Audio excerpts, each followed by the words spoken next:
հնարավորությունը տվել է, որ մենք գալով այստեղ եւս մի անգամ կարողանանք մեր ամենակարող Աստծուն փառավորել, որ դուք լավ գիտեք, որ միայն որ արժանի է փառքի, պատվի, երկրապագության։ Մենք տեսնում ենք, որ երբ որ տոներ են լինում, շատ անգամ Տիրոջ դրած կատարած գործողությունները մենք տոնում ենք, բայց Սատանան ամեն ձևով ուզում է, որպեսզի այդ գործողությունները, ինչ որ Տերը կատարեց 2000 տարի առաջ, շեղի, այնպես չներկայացնի, ինչպես որ պետք է, ու տեսնում եք, որ աշխարհում, եղբայրը քիչ առաջ էլ հիշեցրեց, աշխարհում ինչպես են տոնում այն, ինչ որ պետք է որ պարզ լինի բոլորիս համար, թե ինչ է կատարվում, բայց աշխարհը մնում է աշխարհ, իսկ մենք հավատացյալ լինելով ամեն մեկս պետք է գիտենանք, թե ինչպես պետք է անենք, որպեսզի Տիրոջ անունը փառավորվի ամեն տոների ժամանակ եւ մենք կարողանանք մեր կյանքի մեջ գիտենալ, որ երբ որ Տերը ինչ որ մի բան արեց 2000 տարի առաջ,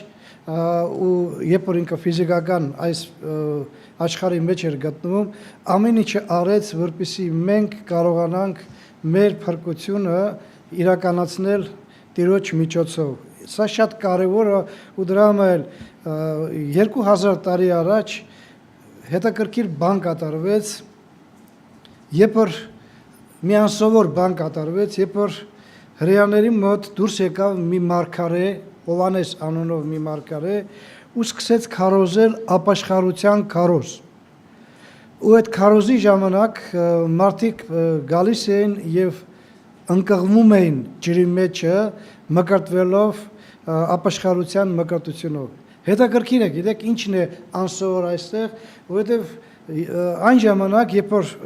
Հովհաննես Մկրտիչը դուրս եկավ ասպարեզ քարոզելու Հիսուս Քրիստոսի մասին ու այն բոլոր բաների մասին, ինչ որ ժամանակը մոտիկացել, ինչպես ինքը ասեց, ժամանակը մոտիկացել է, ապաշխարեցեք, որովհետև Աստծո արքայությունը մոտիկացել է, շատ կարևոր բան է, որ հրեաների մոտ մկրտության գործողություն, այ ոնց որ հիմա մենք մկրտում ենք, չէ, ընկղմվելով, այդ գործողությունը կար մինչև Հովհաննես Մկրտիչի, բայց ոչ թե հրեաների համար դա, այլ նրանք, ովքեր որ հեթանոսներից որոշում էին դառնալ դեպի հրեական օրենքը։ Հրեական կրոնը յուրաքանչյուր հեթանոս ովքեր ուզում էին, որպեսզի կենթանի Աստծուն ծառայեն, կենթանի Աստծուն պաշտեին, նրանք գալիս էին, իրանց մաքրության մկրտություն էին անում, ասենք ջրում ընկղվում էին, տղամարդկանց հետո թլպատում էին ու նրանք դառնում էին, էլի մնում էին իրանց ազգի, բայց դառնում էին հրեական այդ կրոնին, որտեղ որ կենթանի Աստծուն էին ծառայում, բայց հետաքրքիրը այն է, որ երբ որ Հովհաննես Մկրտիչը եկավ ու սկսեց քարոզել ապաշխարության քարոզ, ոչ թե հեթանոսներին էր ասում, այլ կոնկրետ հրեաներին։ Զարմանալուն գիտեք ինչ է, որ հրեաները իրանց մեջ համոզված գիտեն, որ իրանք Աստծո ժողովուրդ են, դրա համար իրանք ոչ ապաշխարության, ոչ որևէ ուրիշ գործողության կարիք չունեն, որովհետև իրանք լինելով Աստծո ժողովուրդ, իրանք արդեն փրկված են։ Ու ցավը այն է, որ ոչ թե միայն այն ժամանակ, մինչև առ այսօր էլ հրեաները այդպես են մտածում, որ իրանք միակ Աստծո ժողովուրդն են, որոնք որ փրկված են եւ չնայած որ շատ անգամ եղնում է որ հրեան իր կյանքի մեջ մեղքի մեջ է ապրում, բայց միևնույն է ինքը այն ձևի համոզմունք ունի իր մեջը, որ ինքը Աստծո ժողովուրդ է, որ այդ մեղքերը իր համար ոչ մի նշանակություն չունի եւ ինքը մտածում է, որ միջև անգամ մեղքերի մեջ գտնվելով Աստված ընտրել է հրեա ժողովուրդը, դրա համար այնպայման փրկվի։ Ես ինքս եմ խոսացել այդպիսի մարդկանց հետ եւ տեսել եմ, որ մարդիկ, որոնք որ իրականում մեղքի մեջ թաղված են, նրանք այն համոզմունքը ունեն, որ իրանք փրկված են, որովհետև իրանք հրեա են։ Բայց իրականում այդպես չի, որովհետև գիտեք, երբ որ ասպարեզ եկավ Հովհաննես Մկրտիչը ու սկսեց քարոզելը, ուզում եմ ձեզ ներկայացնել այս Մատթեոսի 3-րդ գլխի առաջի մի քանի համարները, որպեսզի մենք նորից թարմացնենք մեր մտքերը եւ կարողանանք խորանանք այս ճշմարտության մեջ։ Մատթեոս 3 глава 1 по 6 стихи. Антում եմ ուշադիր լսեցեք։ Այն օրերում եկավ Հովանես Մկրտիչը, քարոզում էր Հրեաստանի անապատում եւ ասում. «Ապաշխարեցեք, որ մոտեցել է երկնքի թագավորությունը»։ Որտեւ սա է այն ասված Եսայիա մարգարեի ձեռքով, որ ասում է. «Անապատումը կանչողի ձայնը, պատրաստ արեք Տիրոջ ճանապարհը, ուղիղ արեք նրա շավիղները»։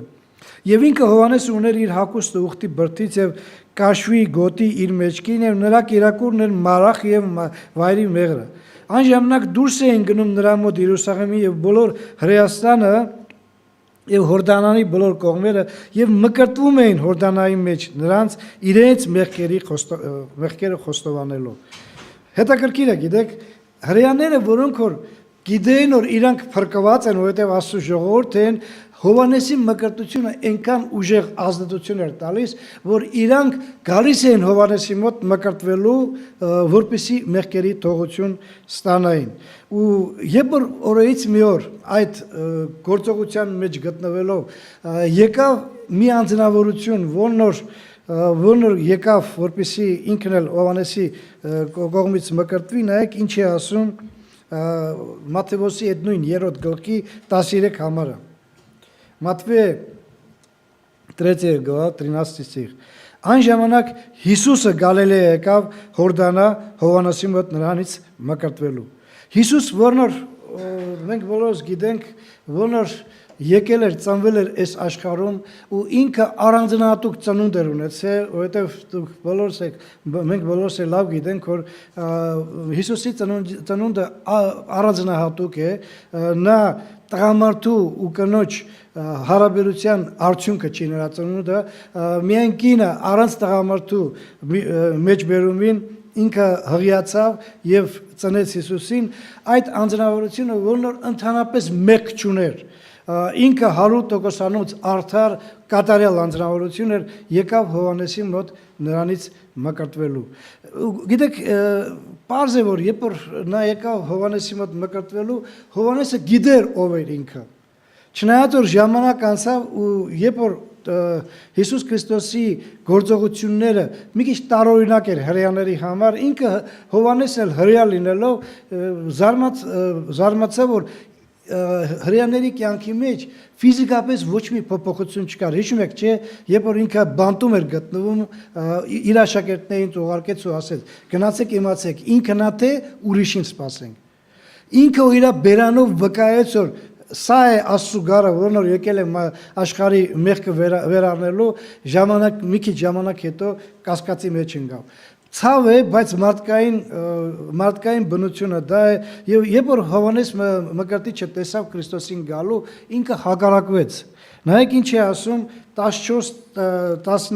14-րդ համարը, այդ նույն 3 գլխի 14 համարը։ Եվ Հովանեսը արգելում է նրան եւ ասում. «Ինչ պետք է քեզանից մկրտվել, եւ դու ինձ մոտ ես գալիս»։ Գիտեք, հետաքրքիր է ինչ է, որ Հովանեսը ճիշտ էր։ Մեր Տեր Հիսուս Քրիստոսը իրականում մկրտվելու կարիք չուներ։ Ինքը կատարյալ մարդ էր, որովհետև մենք բոլորս գիտենք, որ մկրտում է միայն մեղավոր մարդը։ Իսկ Հիսուս Քրիստոսը մեղավոր չլինելով, ընդհանրապես մեղքի մասին ոչ մի բան չունենալով, ինքը կարիք չուներ մկրտվելու։ Բայց ու Հովանեսը գիտենալով արգելում է նրան, ասում է. «Ես քեզանից փոքր եմ, դու ինձ պետք է մկրտես, դու եկել ես որ ինձանից մկրտվես», ու մեր Տեր Հիսուս Քրիստոսի խոսքը շատ կարևոր նշանակություն ունի բոլորիս համար, որն այսօր մենք խոսանք մի քիչ, հետևյալն է Մատթեոսի 3 գլուխ 15-ից 17 համարները։ Антумен ушади լսեցեք Մատվե 3 глава 15-17 стихи։ Եվ Հիսուսը պատասխան տվավ եւ ասեց նրան. «Թույլ տուր հիմա, որովհետեւ այսպես է վայելում մեզ, որ ամեն արդարությունը կատարենք»։ Այն ժամանակ թույլ տվավ նրան եւ մկրտվելուց հետո Հիսուսը շուտով դուրս եկավ ջրից եւ ահա երկինքը բացվեցավ նրա համար եւ նա տեսավ Աստծո հոգին, որ վայր էր իջնում աղավնի պես եւ գալիս նրա վրա եւ ահա երկնքի ձայն եկավ, որ ասում էր. «Դա եմ սիրելի որդին, որին ես հավանեցի»։ Հետաքրքիր է, գիտեք, որ մեր Տեր Հիսուս Քրիստոսը չասեց, չէ, դու չգիտես, ես կարիք ունեմ մկրտվելու, չէ, ինքը ասում է հիմա թույլ տու։ Դու ճիշտ ես ասում, որ ես մեղք չունեմ, ես կարիք չունեմ նկատելու, բայց հիմի թույլ տու, որովհետև այդ բանը պետք է լինի, որպեսզի ամեն արդարությունը կատարվի։ Գիտեք, մարդկային բնությունը ինչումն է կայանում։ Մեր Տեր Հիսուս Քրիստոսը կարևոր բան ասեց մեզի ու նշանակությունը պետք է խոսանք, ինչումն է կայանում մարդկային բնությունը։ Մարդը լինելով գիտակից արարած ամեն անգամ ընտրության առաջ է կանգնում եւ ինքն է ընտրում ինչ պետք է անի, ինչ պետք է չանի։ Բոլորս էլ լավ գիտենք, որ միշտ այդ մեր կյանքի մեջ կար, երբ որ պետք էր ուտելու հարց կա, մենք ենք որոշում ինչ ուտենք, ինչ չուտենք։ Հագնելու հարց կա, մենք ենք որոշում ինչ հագնենք, ինչ չհագնենք։ Երբ որ ամուսնության հարց է գալիս, մենք ենք որոշում ում հետ ամուսնանանք։ Ու էլի շատ բաներ, մարդը միշտ սովոր է, որ ինքը որոշի թե ինչ պետք է անի։ Ու երբ որ գալիս է մարդը հավատքի է գալի ու ընդունում է Հիսուսի տիրությունը որպես իր անձնական տիրությունը, ոչ թե ընդհանրապես Հիսուսի տիրությունը, որովհետև բոլորն էլ այսօր վկայում են, որ Հիսուս Քրիստոսը Աստված է, մեծամասնությունը, աշխարհի մեծամասնությունը, որ իրան քրիստոնյա է անվանում, բոլորն էլ ընդունում են Հիսուս Քրիստոսին որպես Տեր եւ Աստված, ու դրամ էլ մենք տեսնում ենք, որ աշխարհում ովքեր որ իրան քրիստոնյա է տեղ է դնում, բոլորն էլ նրան Տեր են անվանում։ Բայց իրականում երբ որ հավատացյալը դառնում է Աստված դեպի Հիսուս եւ ընդունում է նրա փրկությունը, ինքը երբ որ Տեր է ընդունում մեր Տեր Հիսուս Քրիստոսին, ինքը պետք է հոխի իր աշխարհայացքը, միրավազրենի ռուսերեն ասում են։ Ինքը պետք է մեկ ուրիշ ձևով նայի այս աշխարհի վրա։ Արդեն ընտրությունը ոչ թե իրանը պետք է եղնի, այլ Հիսուսինը պետք է եղնի։ Շատ անգամ մարդը սովորություն ունենալով աշխարհում ինքնաընտրության մեջ, երբ որ ինքն է որոշում ինչ պետք է անի, հավատքի մեջ գալով նույնպես սկսում է որոշել, որը անի, որը չանի։ Ու այդ որոշումը ամենացավը, գիտեք ինչ է, երբ որ դա աշխարհում է կատարվում, այս ավանդական եկեղեցի կոչված տեղերում, պարզ է, որ նրանք Աստվածաշունչ չգիտեն կամ հիմնված չեն Աստվածաշունչի վրա։ Բայց երբ որ սա կատարվում է ավետարանական եկեղեցում, որտեղ որ Աստծո խոսքն է քարոզում, սա ցավ է։ Ու դրա համար այսօր շատ ավետարանական եկեղեցու անդամները գտնվում են իմիջիալոց վիճակի մեջ։ Նրանք, որտեղ նրանք ինչպես աշխարհի մարդիկ շատ անգամ ընտրության առաջ են կանում, որը անեն, որը չանեն։ Այ Աստծո պատվիրանքն է, չէ՞, Աստված պատվիրեց։ Ու հիմա ես մտածում եմ, անեմ թե չանեմ։ Դա ինձ ձեռ է տալի, թե ձեռ չի տալի։ Սիրելիքո եղբայր, արեք ամեն մեկս մտածենք մեր կյանքի մասին։ Ոնց ենք մենք նայում Աստծո պատվիրանքներին, որովհետև դուք բոլորդ էլ լավ գիտենք, մենք շատ շուտ ենք այս համարը կարդում, ես ուզում եմ մի անգամ էլ կարդալ Մատթեոսի 7-րդ գլխի 24-21 համարը, որտեղ որ Աստված այսպես է ասում, Մատթեո 7 глава 21 стих. Ոչ թե ամեն ինձ Տեր ասողը կմտնի երկնքի արքայությունը, այլ նա, որ կատարում է իմ հոր կամքը, որ երկնքումն է։ Հասկանում եք ինչ է նշանակում սա։ Երբ որ մենք հավատքի ենք գալի, երբ որ մենք Տիրոջը ընդունում ենք, ապաշխարում ենք, դառնում ենք Տիրոջ զավակներ, հետո էլ այդ մկրտության գործողությունը կատարում ենք, մեր կյանքի մեջ պետք է այն առաջվա նման կյանքը պետք է չեղնի, որտեղ որ մենք ինքներս ենք որոշում, ինչ անենք ու ինչ չանենք։ Այստեղ արդեն Աստված իր որոշումները տվել է ու իր պատվիրանքները տվել է ու մեզ հնարավորություն է տվել, որ մենք Աստծո պատվիրանքների համեմատ ապրենք եւ ոչ թե որոշենք ինչ անենք, ինչ չանենք։ Երբ որ մարդը ապրում է այս կյանքի մեջ, տեսեք հրեաները, որ ապրում են, էլի մի անգամ եմ կրկնում, իրանք այնքան էին իրանց վրա համոզված, որ իրանք Աստծո ժողովուրդ են, որ միջև անգամ մեղք գործելով, իրանք մտածում են, որ իրանք փրկված են, ոնց, ապա մենք եթե փրկված չեղնենք, միակ ազգը, որն որ կենթանի Աստծուն է պաշտում, բա ելով պետք է փրկված եղնի։ Ու այդպես ապրելով իրանք ոչ մի անգամ չէին մտածում, որ իրանք կարիք ունեն ապաշխարելու, մինչև որ Աստված ուղարկեց Հովհաննեսին, որպեսզի ինքը քարոզի, գիտեք ամենազարմանալուն ինչ է, ինչպես կոնկրետ գրված է այստեղ Հովհաննեսը մի հատ երևելի մարդ չէր, որ ասենք որ ինչ որ մի հատ վարդապետ էր, որին շատ լավ գիտեին, մարդիկ հասկանում էին ով է ինքը, դրա համար երբ որ եկավ ինքը սկսեց քարոզել, մարդիկ սկսեցին ուշադրություն դարձնել։ Աստծո խոսքը մեզ հիշեցնում է, որ ինքը մի մարդ էր, որը ուխտի շորեր էր հակած։ Իրայից ոչ մի բան չներկայացնող, անապատից եկած մեկը, որի կերակուրը մարախ ու մեղր էր, որն միջև այդ ոչ մի տես նշանակություն չունեցող մարդ էր, բայց Աստված ինչքան զորություն դրեց նրա քարոզչության մեջ, որ հրեաները, որոնք որ համոզված էին, որ իրանք ոչ մի մկրտվելու կարիք չունեն, ոչ մի ապաշխարելու կարիք չունեն, իրանք անգաճները ուղղեցին դեպի Հովհաննեսի աղոթքը, ներողություն քարոզը եւ եկան մկրտվելու, առանց մտածելու, որ ես հրեա եմ, ես ինչի պիտի մկրտվեմ, ես քո հետանոց չեմ։ Իրանք գալիս են մկրտվելու, որովհետև այդ քարոզը հնարավորություն տվեց մարդկանց հասկանալու, որ իրանք մեղավոր մարդիկ են։ Նույնպես էլ այսօր, գիտեք, ամենացավը այն է, որ այսօր մարդիկ, որոնք որ իրանք քրիստոնյայի տեղ են դնում, իրանք կարծում են, որ իրանք ապաշխարության կարիք չունեն։ Ես չգիտեմ, դուք ինչքան եք լսել այդ ձևի բան, բայց ես համոզված եմ, որ եթե ինչ-որ մեկին դուք վկայել եք, որ ինքը պետք է ապաշխարի, ինչ եմ արել, որ ապաշխարեմ։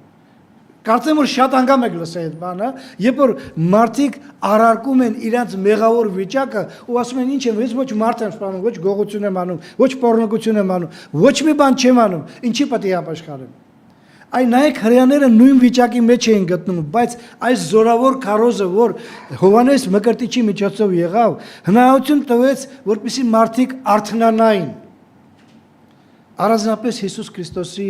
օրինակը, երբ որ ինքը անառատ լինելով եկավ Հովհաննեսից մկրտվելու, գիտեք, մենք պետք է հասկանանք, որ մկրտության մեջ ոչ մի միստիկա չկա։ Այսինքն, երբ որ մարդը ջուրը մտնում դուրս է գալի, ինքը ոչ մի բանով չի փոխում իր կյանքի մեջ այն աստիճանի, որ այն վաղտը լրիվ մեղավոր մարդ էր, մկրտվելուց հետո դառնում է անմեղ։ Այդպես բան չկա, մենք բոլորս գիտենք, որ մարդը ոչ թե մկրտությունից հետո է ստանում վերստին ծնունդ, այլ երբ որ ինքը ճշմարիտ ապաշխարություն է վերապրում, այն ժամանակ ինքը ստանում է վերստին ծնունդը եւ դա մեզ ուղղում է դեպի այն գործողությունը, այն գործողությունը, որն որ կոչվում է մկրտություն։ Բայց քանի որ մկրտությունը սա մեր որոշած բանը չի, սա մարդկային որոշած բանը չի, Աստծո որոշած բանն է, մենք պետք է գիտենանք, որ դա անպայման պետք է կատարվի մեր կյանքի մեջ։ Եվ մենք փառք Աստծո, որ այդ բանը արեցինք, ուզում եմ 3 կարևոր բաներ ասել, որպեսզի մենք բոլորս էլ մտածենք դրա մասին, գիտեք, երեք ես շամշունդում էլ նույն բանը քարոզեցի, բայց ի տարբերություն այն մարդկանց, որոնք որ դեռ անհավատ են, մեզ համար սա նույնպես հնարավորություն է տալի, որպեսզի մենք նորից քննենք մեր անձը։ Այո, մեզանից շատերը այստեղ մկրտված են, հնարավոր է բոլորն են, սեր ուրիշ ձևի մարդ, հա, 1-2 հոգի թե ինչքան գիտեմ, մի հոգի տեսնում եմ, որ հա 2 հոգի մկրտված չեն, մնացածը բոլորը մկրտված են, բայց քննենք արեք մեր անձը, որ մեր մկրտությունը ինչքանով համապատասխանում է ճշմարտությանը, որովհետև մեր Տեր Հիսուս Քրիստոսը երբ որ ասեց թույլ տուր հիմա, որովհետև այս անելով ամեն արդարությունը կատարում ենք, մենք պետք է գիտենանք, որ մկրտությունը առաջի հերթին ինչ է, մկրտությունը դա Աստծո կամքն է։ Գիտեք, Աստված որոշեց, որ յուրաքանչյուր մարդ, ով էլ որ ապաշխարում է, նա պետք է մկրտվի։ Վերջ,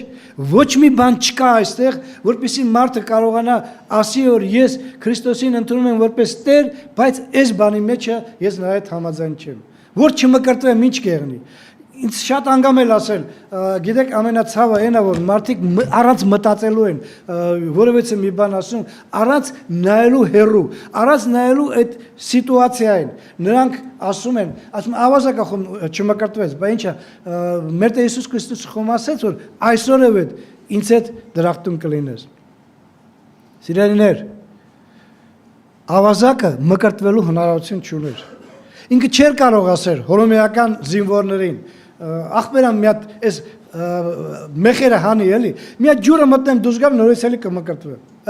նորից էլի ինձի խփեք բանը խաչի վրա, չէր կարող ասել, բայց երբ որ մարդը ունի հնարավորություն, երբ որ մարդը կարող է այդ բանը անել, բայց ձգձգում է,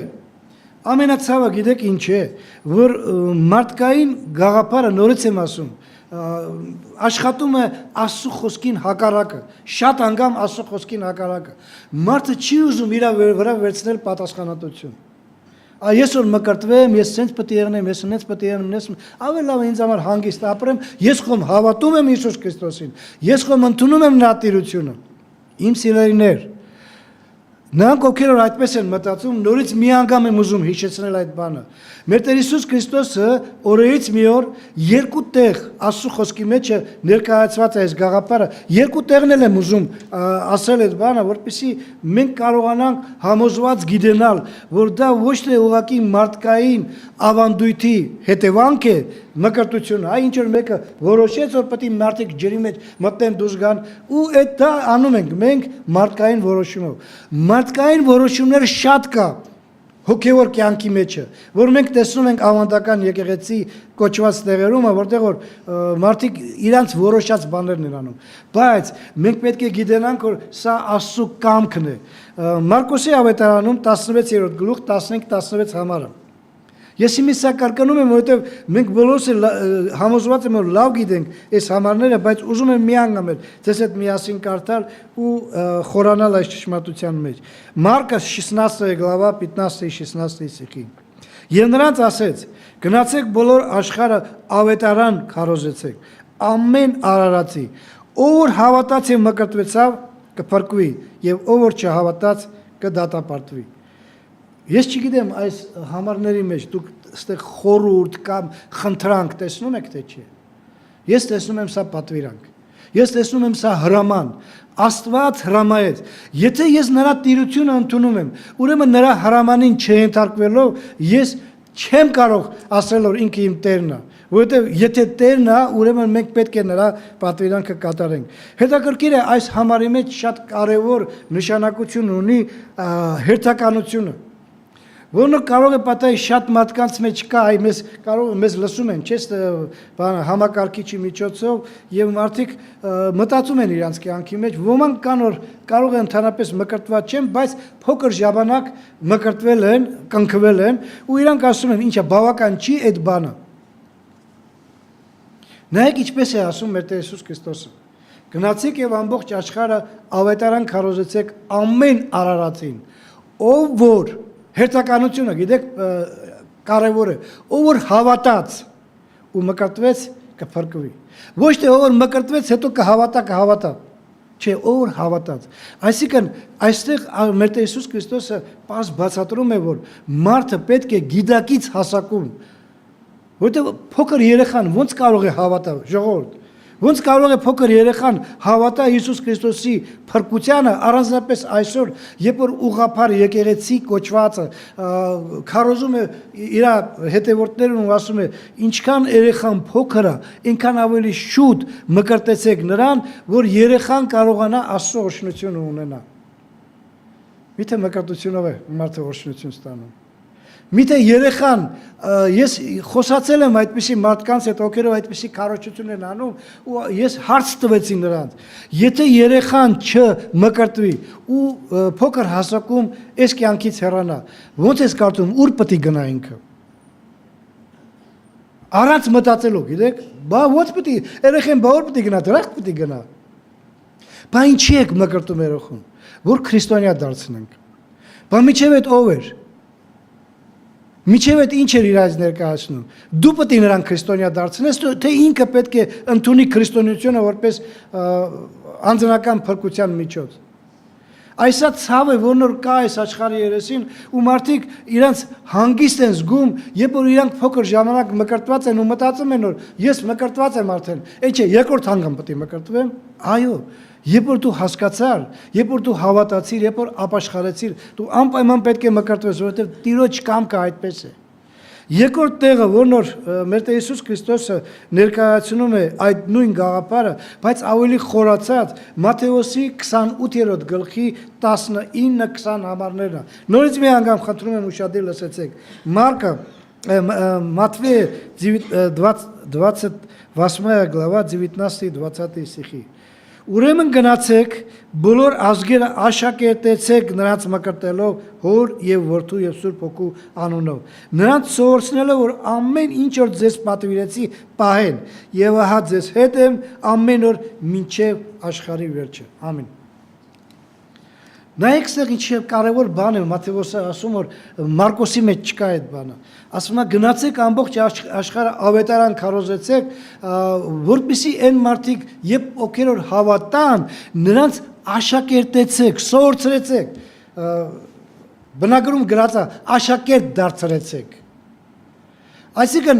մկրտությունը սա այն չի որ ես քեզ ասեցի դու ասեցիր համաձայն եմ գնացիր ջուրը մտար դուրս եկար եւ դու արդեն հանգիստ ես որ դու մկրտված ես Ցավոք սրտին շատ անգամ առաջ մեր եկեղեցում այդպիսի վիճակ էր երբ որ մեզ ինձ մկրտեցին ես մի 2 ամսվա եկեղեցի էի գալի 2 ամիս ավել չէ 2 ամիս ու երբ որ ինձ կանչեցին որպեսզի Կանոնային ինձի հետս էլ գայանեն էլ հետս էր ինձ մի հատ հարց տվեցին ասում հավատում ես որ դու որ հավիտենական կյանք կա հա բա որ չեմ հավատում բա ինչ եմ եք այստեղ հա ուրեմն всё դու պատրաստ ես ու դավայ գնամ մկրտվի ես մկրտվեցի ու մոտավորապես տարի ու կես 2 տարի մենք ապրում ենք այնպես այնձևի կյանքով որ դա մկրտության կյանք չէր Ինչպես եղբայրը քիչ առաջ հիշեցրեց է Հռոմեացուց թղթի մեջ մենք քիչ հետո դա էլ կկարդանք այնտեղ գրված է նորոգված մարդիկ լսում են քարոզը գիտեք մի բան է երբ որ դու քարոզում ես ու բացատրում ես մյուս բան է այն ընդունելությունը որ շատ անգամ ցավոք սրտին այդ ընդունելությունը չկա ու դա ցավը ավետարանական եկեղեցիներում երբ որ մարդիկ այնքան ապահովված են իրաց մկրտությունով որ իրանք մտածում են ինչ պետք է անեմ ահա ես արդեն խո մկրտվել եմ միջև էլ ապաշխարեցի Էլ ինչա պետք անել դե իմի կան եղբայրներ քույրեր որոնք որ շնորհված են Աստվածանից այս կամ այն ծառայությունը անելու դե ես էլ այդպես շնորհք չունեմ Աստվածանից ստացած ու դրամ էլ ինչ պետք է անեմ շաբաթը մի անգամ կամ 2 անգամ գամ եկեղեցի լսեմ գնամ ու այդպես մարդը ապրելով էս կյանքի մեջ թողնում է ամենակարևորը աշակերտությունը սովորելը որ սովորես ու գիտենաս թե ինչ պետք է անես որ հետո երբ որ գնաս ավետարան քարոզելու մարդկանց անավատ մարդկանց գիտենաս ինչ ասես ում ես ներկայացնում ով է նա որ քեզի փրկել է ու իմի ուզում ես որ այդ մարդը նույնպես փրկված լինի Մենք կարող ենք շատ հեշտ ու հանգիստ ասել ես կգնամ կասեմ հետո կհրավիրեմ եկեղեցի թող մեր եղբայրները քարոզեն ու իրանք բացատրեն Եղբայրները կքարոզեն կբացատրեն, բայց դու պետք է այնքան գիտենաս, որ կարողանաս քո Տիրոջը ներկայացնել ու ասես որ դա իմ Տերն է, ու դու կարողանաս ապացուցես որ իրականում ինքը քո Տերն է, որտեղ դու ենթակա ես նրան, Պաչինյոննի,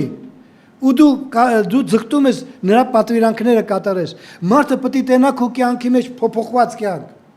Եվ ոչ թե ուղղակի մեկը որն որ քարոզում է, բայց իր կյանքում ոչ մի փոփոխություն չկա։ Ամենացավը այն է, որ մարդիկ անում են այդ բանը առանց մտածելու, որ այն ինչ որ մենք այսօր քարոզում ենք, իմ սիրելի եղբայրներ, մկրտության հարցը, որ ժամանակին մենք էլ արեցինք, սա Տիրոջ կամքն է։ Ու Տիրոջ կամքը չկատարելը նշանակում է Տիրոջ հակառակվելն։ Երկրորդ կարևոր բանը մկրտությունը հավատքի վկայություն է մարդկանց առաջ։ Գիտեք, ել եմ ասում, մկրտությունը, երբ որ մարդը մկրտում է, ոչ մի բան իր կյանքի մեջ ֆիզիկապես չի փոխվում։ Ոչ մի բան չի ավելանում մեր ֆիզիկական կյանքի մեջը։ Մենք այ մի կմտնեմ, կդուրս գամ ու ամեն ինչ կփոխվի։ Եթե դու փոխված չես, եթե քո մեջը չի սկսե այդ process-ը, այդ գործոնը չի սկսե, ոչ մի բան էլ չի եղնի։ Ջուրը ոչ մի անգամ ոչ մի բան չի օգնի քեզի։ Ջուրը ուղղակի քեզ կթացածնի։ Ու դու չոր մեղավոր լինելու տեղը դու թաց մեղավոր կդառնաս։ Ոչ մի բան չի փոխ։ Բայց երբ որ քո կյանքի մեջ իրականում ապաշխարությունից հետո սկսել է նորոգված կյանքը, Դու արդեն ոչ թե նայում ես այն կողմը, այլ նայում ես մեկ ուրիշ կողմը։ Այնտեղ որտեղ Տերն է, այն ժամանակ արդեն փոխված կյանքի մեջ դու ուղակի մկրտվելով վկայում ես, որ իմ կյանքը փոխվել է։ Ես որոշել եմ մի տիրությունից տեղափոխվել մյուս տիրությունը։ Ես որոշել եմ սատանայի իշխանությունից դուրս գալ եւ Հիսուս Քրիստոսի իշխանության տակ մտնել։ Ես որոշել եմ այս ստրկությունից դուրս գալ Հիսուսի ստրուկը դառնալ։ Ու սա երանելություն է, սիրելի քույրերներ, որովհետև ինքը ստրկությունը ոչ մի անգամ լավ բան չի եղել։ Բայց երբ որ ստրկությունը բերում է հավիտենական կյանքի, երբ որ մարդը ժամանակավոր կյանքի մեջ ենթարկում է մեկին, որն որ իրան տանում է դեպի հավիտենական կյանք, սա երանելություն է։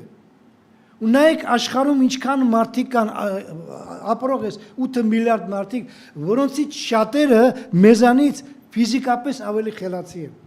Ինստիտուտներ, ակադեմիաներ, ես իմ ասպիրանտուրաներ ավարտած, պրոֆեսորներ, ակադեմիկոսներ, որ կարծես նրանք այնքան խելացի են, որ պետք է անպայման ավելի լավ հասկանան ճշմարտությունը, քան մենք։ Նայեք մենք ինչքանով ենք առաջ ընկել նրանցից, որ մենք այս կարևոր գաղափարը, որը կյանքի խոսք է, մեզ համար բացված է, իսկ իրանց համար չէ։ Շատերի համար չէ։ Ու նորից եմ ասում, երբ որ մենք մեր կյանքի մեջ քննում ենք, մենք չենք կարող ասել, ես չգիտեմ դուք ոնց, բայց ես չեմ կարող ասել, որ ես լավն էի, դրա համար Աստված ինձ ընտրեց։ Անցյալ կիրակի օրը եղբայրը դուրս եկավ վկայություն տվեց, միջև էլ ուրիշ եղբայրը։ Երբ որ ինքը առարքի մարդիկ չէինք, բայց բոլորս էլ կարող ենք վկայություն տալ, որ մենք մեղքի մեջ էինք գտնում։ Մեզ վրա մեղքը իշխում էր։ Մենք մեղք էինք գործում ու չէինք կարող այս կյանքում ապրել առանց մեղք գործելու։ Որովհետև դա մեր կյանքի իմաստն էր, բնույթն էր եւ մենք դրանով ենք ապրում։ Երբ որ մարդը իր կյանքով ու իր բերանով վկայում է, որ ես արդեն առաջվա մարդը չեմ, ես նորոգված եմ, ես արդեն նորոգության մեջ եմ քայլում ու ինքը իր կյանքով կարող է ապացուցել, ու երբ որ դու ոչ թե միայն ասում ես, որ ես նորոգված եմ, այլ ասում ես, որ դա Քրիստոսը արեց ինձ համար, ես ինքս չէի կարողանա անել այդ բանը, արդեն ինքը իրանով վկայություն է, որ այդ Քրիստոսը ինչքանով հրաշագործ մեկն է, որ կարող է մեղավոր մարդուն փոխել ու նորոգված կյանքով ապրելու հնարավորություն տալ։ Բայց նորից եմ ասում,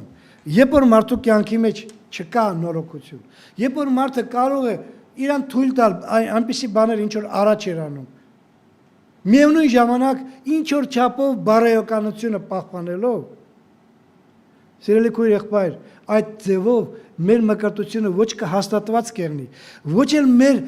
ծառայության մեջ կանաչ լույս կեղնի, որ մենք կարողանանք մարդկանց վկայել ու մարդիկ լսեն մեզի ու իրականում մեր մեջ տեսնեն փոփոխություն։ Որ այս մարդը իրականում փոխված մարդ է, ու այդ փոխողը ինքը ամենակարող Աստված էր, որն որ հրաշքով մեղավոր մարդուն փոխեց եւ հավիտենական կյանք պարգևեց։ Տարիներ առաջ, երբ որ ես որոշեցի իմ մանկության ընկերս, որն որ ինձ հրավիրեց, ասեց կգաս, գնանք եկեղեցի, որտեղ որ ճշմարտություն է քարոզում, ես այդ ժամանակ շատ էի փնտրում ճշմարտությունը։ Արդեն հոգնել էի այն գմբեթավոր շինությունների մեջ գտնվող ծառայողների գործողություններից, ու ես փնտրում էի այնտեղ, որտեղ որ ճշմարտություն կա, որտեղ որ իրականում հավատք է։ Երբ որ ես եկա ընդունեցի եւ արդեն սկսեցի խորանալ ճշմարտության մեջ, օրերից մի օր այդ նույն անձնավորությունը, որն որ ինձ բերեց եկեղեցի, ես որն որ ինձանից 11 տարի առաջ, խնդրում եմ ուշադիր լսեցեք, 11 տարի առաջ էր ընդունել Հիսուս Քրիստոսին, ես նրա հետ հանդիպեցի ու իրան ասեցի. ինչ երանելի մարդիկ ենք, չէ՞ մենք, որ մենք արդեն հավիտենական կյանք ունենք։ Լսում եք ինչ եմ ասում, որ մենք արդեն հավիտենական կյանք ունենք։ Ու այդ անձնանությունը գիտեք ինչ ասեց։ Ասում է, այդ քեզ վրա շատ բան ես վերցնում։ Ոնց թե ունենք։ Բա կգնանք կտեսնենք, ասում է։ Ասի դու չես հավատում, որ ունենք։ Չէ, ասում է, երբ որ ես կմտնեմ երկնքի առաքելություն այն ժամանակ։ Ու այդ մարդը ամենացավը գիտեք ինչ է։ Այդ մարդը քարոզիչ մարդ է։ Եկեղեցում ամբիոմից քարոզում է։ Այսօր երբ որ դու արդեն ապաշխարել ու մկրտվել ես, երբ որ դու արդեն եկեղեցու անդամ ես, երբ որ ամեն ամսվա առաջի կիրակի դու հաղորդություն ես ընդունում, երբ որ դու վկայում ես մարդկանց Քրիստոսի մասին, ինչքանով քո մեջ համոզմունք կա, որ դու արդեն փրկված ես, որ քո ապաշխարությունը եւ մկրտությունը քեզ բերել է դեպի փրկություն, ու չնայած որ դու դեռ շարունակում ես ֆիզիկական կյանքի մեջ ապրել, դու պետք է համոզված գիտենաս, որ երբ որ օրերից մի օր քո երկրավոր կյանքը կդադարի, ուր պետք է գնաս դու, ես իմ, Աստված գիտա, չէ, Աստված արդեն քեզ պետք է ասա տեղնի, որ դու կգնաս հավիտենական կյանք։ Ու Տերը թող այնքան օրհնի բոլորիս, իմ սիրելիներ, կարողանանք հասկանալ ու գիտենալ, որ իրականում մեր մկրտությունը, մեր ապաշխարությունը, մեր մկրտությունը մեզ հավիտենական կյանք է տվել արդեն։ Տերը թող օրհնի բոլորիս, թող միշտ փառավորվի հիմա եւ հավիտյանս հավիտենից ամին։ Եկեք ոտքի կանգնենք, աղոթք անենք։ Տերը ողորմած է, այնքան ողորմած է, որ մեզ ամեն անգամ հիշեցնում է այս տոների միջոցով, կամ եթե տոն էլ չկա ուղղակի քարոզների միջոցով, որ մարդը կարողանա իր անձը քննելու հնարավորություն ունենա, որ մարդը կարողանա նայի հայելու մեջ, հոգու հայելու մեջ ու կարողանա իրան տեսնել այնպեսին, ինչպեսին որ պետք է ինքը լինի, որպես իր կոչումը։ Ու մենք այս կյանքը մեր մկրտված լինելու կյանքը ու նայում ենք այն ինչ որ Աստված ասում է։ Ու տեսնում ենք այստեղ ինչքանով ենք մենք Հիսուսի տիրությունը ընդունել մեր ապաշխարությունով ու մկրտությունով։ Ինչքանով մենք Հիսուսի կամքն ենք կատարում, որտեղ գրված է. ոչ ամեն Տեր ասողը կմտնի երկնքի առկայությունը, այլ նա, ով էլ հոր կամքն է կատարում։ Ինչքանով մենք այսօր ձգտում ենք այս ֆիզիկական կյանքի մեջ մեր վկայած մկրտվելով վկայած գործողությունը ի հայտ բերել մարդկանց մոտ, ցույց տալով որ մենք իրականում նորոգված կյանքով ենք ապրում։ Ու ինչքանով է այդ ապաշխարությունը եւ մկրտությունը մեր կյանքի մեջ կանաչ լույս վառել ծառայության համար։ Մտածենք սրա մասին, թող Աստված բոլորիս օրհնի ու աղոթք անենք, որ Տերը մեզ հաստատի ու կարողանանք մենք հաստատված առաջնորդվել այս ֆիզիկական կյանքի մեջ։